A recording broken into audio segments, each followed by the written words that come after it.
Hello friends, எல்லாரும் எப்படி இருக்கீங்க? வாங்க, இன்னைக்கு நாம பார்க்க போகிறது ரவா மாவு லட்டு. இது ரொம்ப ட்ரெடிஷ்னல் ஃபுட். இது நிறைய பேர் மறந்துட்டு இருப்பீங்க. இப்போ நான் செய்கிறேன், இதை பார்த்துட்டு எல்லாரும் செஞ்சு பாருங்க. இது வீட்டிலே செய்யலாம்.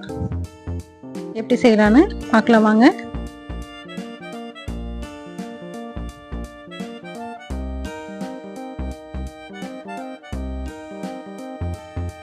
ஃபஸ்ட்டு ஒரு பேனில் நெய் விட்டுக்கோங்க. நெய்யில் ரவா போட்டு நல்லா வறுத்துக்கோங்க. ரவை நல்லா மணல் மணலாக வரணும், அந்த அளவுக்கு வறுத்துக்கோங்க.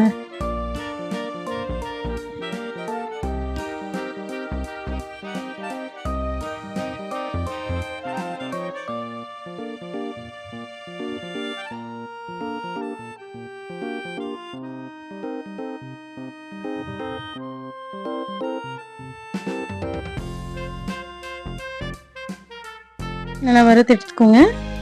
இதை நல்லா ஆற வச்சுக்கோங்க.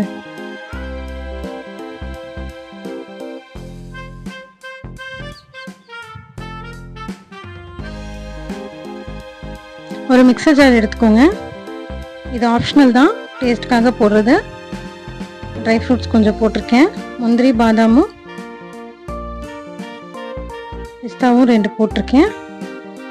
இது ஆப்ஷனல் தான், வேணும்னா நீங்கள் போட்டுக்கலாம், இல்லைன்னா பரவாயில்ல.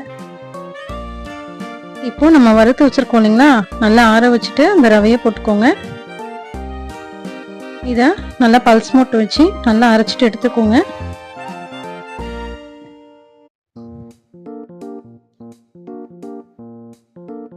இதில் ஏலக்காய் தூள் போட்டுக்கோங்க.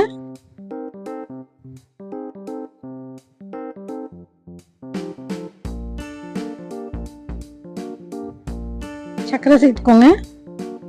யூஸ்ஃபுல்லான டிப்ஸ் இருக்குது, ஸ்கிப் பண்ணாம பாருங்க. 1 கப் ரவைக்கு 3/4 கப் சர்க்கரை எடுத்துக்கோங்க.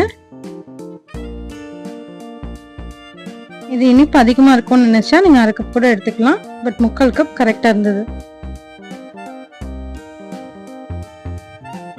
நல்ல பவுடர் ஆக்கிக்கோங்க, ஃபைன் பவுடராக இருக்கணும்.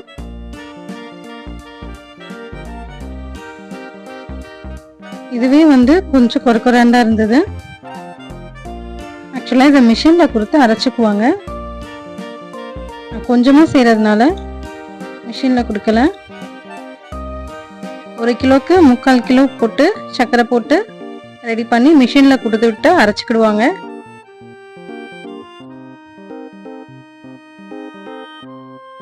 நெய் விட்டுக்கோங்க. நெய்யில் முந்திரி போட்டுக்கோங்க. நல்லா மாவும் அரைச்சிக்கணும். மிஷினில் பவுடர் மாதிரி வரணும். அப்போ நல்ல சூடான நெய்யில் முந்திரி போட்டு அந்த மாவில் கொட்டிக்குவாங்க. கொட்டிட்டு இந்த மாதிரி உருட்டுவாங்க. அப்போ என்ன ஆகும், செம்ம டேஸ்டாக இருக்கும், மாவாக இருக்கும் ரவா லட்டு. நிறைய நெய் போடணும், அதுக்கு செம்ம டேஸ்டாக இருக்கும். இது நான் மிக்ஸி சரியில்லை, பவுடர் ஆக்க முடியல. நல்லா பவுடர் ஆக்கணும், இன்னமும் பவுடர் ஆக்கணும். சரிங்களா? ரவா லட்டு ரெடி ஆயிடுச்சு. சப்ஸ்கிரைப் பண்ணுங்கள், லைக் பண்ணுங்கள், ஷேர் பண்ணுங்கள், கமெண்ட் பாக்ஸில் கமெண்ட் பண்ணுங்கள்.